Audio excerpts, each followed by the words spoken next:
সরাসরি বালিয়াতলী চাপলি বাজার রোড থেকে আমি রবি বলছিলাম, উদ্দেশ্য গঙ্গামতির চর।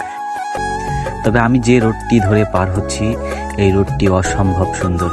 আসলে সত্যি কথা বলতে আমি কোথাও গেলে গন্তব্যে পৌঁছানোর জন্য যাই না, আমি একটু হলেও প্রকৃতির টানে চলে যাই, কারণ আমি প্রকৃতিকে অনেক ভালোবাসি। জানি না আমার মতো কে এমন আছেন। আমি অসম্ভব জায়গা ঘুরে বেরিয়েছি, কিন্তু হয়তো তখন আপনাদের সাথে সেই জিনিসগুলো শেয়ার করা হয় নাই। তাই ধীরে ধীরে চিন্তা করছি আপনাদের সাথে এখন থেকে নিত্য নতুন জায়গার সাথে পরিচয় করিয়ে দেব। আমি যে রুটটি ধরে পার হচ্ছি এটি চাপলি বাজারের অফ দ্য রুট। চাপলি বাজার পার হয়ে ধলাই মার্কেট পার হয়ে এখন যে রোডটায় অবস্থান করছি এটি সোজা চলে গেছে গঙ্গামতির চর। আজকে আমি আপনাদেরকে এক পলকে ঘুরিয়ে দেখাবো গঙ্গামতির চর।